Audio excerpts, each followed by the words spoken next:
Shalom semuanya, izin memperkenalkan diri. Perkenalkan, nama saya Philadelphia dengan NIM 2300119, yaitu mahasiswi di UI Kampus Sumedang.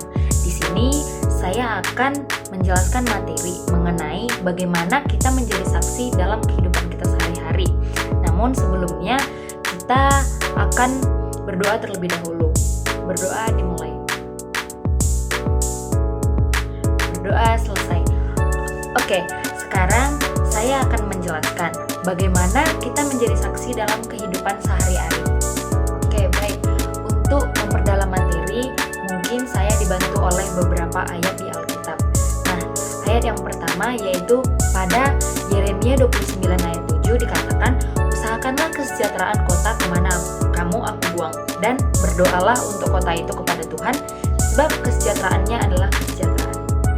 Jadi mungkin yang dimaksud dari Alkitab, dari pasal Alkitab ini yaitu kita menjadi dampak untuk orang-orang sekitar kita, menjadi dampak dimanapun kita diletakkan, dimanapun kita sedang memperjuangkan pendidikan kita. Nah, untuk ayat yang kedua, pada Matius 5 ayat 9 dikatakan, berbahagialah orang yang membawa damai, karena mereka akan disebut anak-anak Allah. Nah, sudah jelas dikatakan bahwa orang-orang yang membawa damai akan disebut anak-anak Allah. Jadi kita sebagai makhluk sosial seharusnya memang memiliki dampak yang baik kepada orang-orang di sekeliling kita. Nah, pada ayat ini dikatakan kita menjadi orang yang pembawa damai dan membawa damai sejahtera kepada orang-orang di sekitar kita. Nah, yang ketiga pada Kolose 3 ayat 23, apapun yang kamu perbuatlah dengan segenap hatimu seperti untuk Tuhan dan bukan untuk manusia. Jadi pada ayat ini kita diharapkan mampu untuk selalu berbuat baik, selalu bersikap sesuai dengan perintah Tuhan, sesuai dengan apa yang dimau Tuhan. Nah, yang keempat pada pasal 1 Timotius 4 ayat 12 dikatakan, jangan seorang pun menganggap engkau rendah karena engkau muda. Jadilah teladan bagi orang-orang percaya dalam perkataanmu dan tingkah lakumu, dalam kasihmu, dalam kesetiaanmu, dan dalam kesucianmu. Jadi mungkin pada ayat ini dijelaskan bahwa kita itu walaupun kita muda, walaupun kita mungkin menemukan banyak orang-orang tua yang di atas kita, tapi itu tidak menghambat untuk kita tetap berbuat baik. Itu bahkan mendukung kita untuk tetap menghormati mereka. Ya, walaupun mungkin kita akan melihat mungkin kesalahan dalam perbuatan, namun walaupun kita muda, kita tetap bisa menegur orang tersebut. Jadi untuk berbuat baik tidak memandang kepada orang tua, kepada anak-anak, maupun kepada orang yang setara dengan kita, begitu. Dan yang ayat selanjutnya pada Matius 22 ayat 39, dan hukum yang kedua yang sama dengan itu ialah kasihilah sesama manusia seperti dirimu. Sudah jelas dikatakan kita sebagai makhluk sosial seperti yang sudah saya katakan tadi. Jadi kita diharapkan untuk mengasihi sesama kita manusia. Jadi kita tidak membeda-bedakan dalam berteman. Kita menghormati orang-orang yang mungkin banyak perbedaan dari kita, mau dari strata sosial, mau dari suku, agama, dan ras-ras yang berbeda. Namun itu tidak menghambat kita untuk tetap berbuat baik terhadap mereka. Yang selanjutnya pada Amsal 19 ayat 22 dikatakan, sifat yang diinginkan pada seseorang ialah kesetiaannya. Lebih baik orang miskin daripada seorang pembohong. Jadi pada ayat ini mungkin ditekankan bahwa kita sebagai manusia yang mungkin sudah memiliki teman dekat, sudah memiliki sahabat, kita diharapkan mungkin hal yang harus kita lakukan adalah setia terhadap mereka, tidak mengecewakan mereka, walaupun pada akhirnya mungkin ada hal yang membuat mereka kecewa terhadap kita yang kita tidak sengaja. Hal yang bisa kita lakukan yaitu meminta maaf kepada mereka dan mengatakan bahwa kita tidak akan mengulanginya, kita tidak akan mengulangi perbuatan itu lagi, gitu. Yang selanjutnya di dalam 1 Petrus 2 ayat 11 sampai 12. Jadi di ayat ini lebih ditekankan kepada kita yang mengenal Kristus, kita yang sudah paham mengenai perbuatan-perbuatan baik yang diinginkan oleh Kristus, yang diinginkan oleh Tuhan kita. Jadi kita khususnya teman-teman yang mungkin merantau dari orang tua, dari keluarga, kita diharapkan untuk menjaga diri kita untuk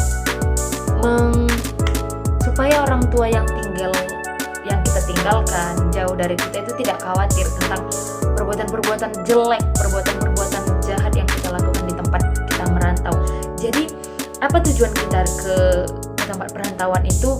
Misal kita kuliah nih, jadi ya udah kita lakukan aja perbuatan-perbuatan yang mungkin kita kuliah dengan bagus, datang selalu ke kampus, aktif di kampus. Jadi di sini dikatakan kamu menjauhkan diri dari keinginan daging. Jadi maksudnya kita itu jangan mau mengikuti perbuatan-perbuatan yang jahat, lebih ke perbuatan negatif. Jadi mungkin kita yang remaja-remaja dapat banyak menemukan pertemanan-pertemanan yang bisa dikatakan tidak baik.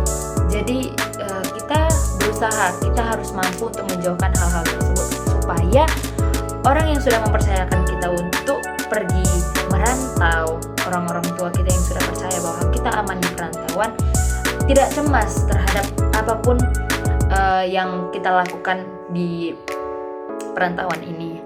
Nah, yang selanjutnya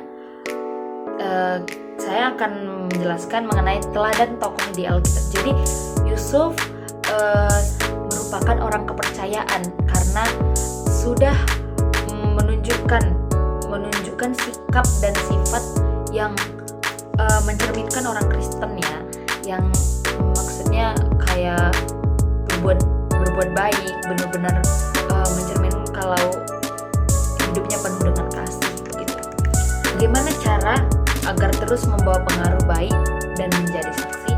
Yang pertama, hidup bersekutu dengan Allah. Ayatnya pada Yohanes 15 ayat 5, Tuhan mau kita itu berbuah baik ke orang-orang sekeliling kita. Karena yang kita tahu juga, kita akan mendapatkan bantuan yang baik juga jika kita berbuat baik kepada orang-orang di sekeliling kita. Nah, yang selanjutnya mengikut Allah. Jadi dalam Yohanes 8 ayat 12, jadi kalau kita sudah mengikut Allah, maka setiap kita melangkah dimanapun, mencerminkan sikap yang benar-benar kita itu adalah pengikut Allah.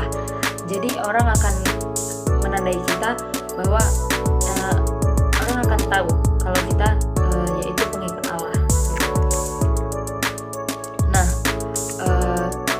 yang selanjutnya pada 2 Timotius 3 ayat 6-17. Jadi kita sebagai manusia memiliki hati nurani, memiliki hati yang walaupun kita sejengkal-jengkalnya sama orang, mungkin kecewa apapun sama orang, kita pasti memiliki hati nurani yang ya udahlah, mau gimana juga udah lewat, maafkan aja gitu. Kita pasti memiliki perbuatan sisi yang baik untuk memaafkan orang yang bersalah, untuk mengampuni mereka yang mungkin membuat kita kecewa, membuat kita marah, dan mungkin hal tersebut jika sudah kita lakukan, maka kita akan hidup damai, hidup tenang, hidup tentram dengan teman-teman kita yang ada di sekeliling kita gitu. Nah, mungkin penjelasan dari saya cukup. Apabila ada kesalahan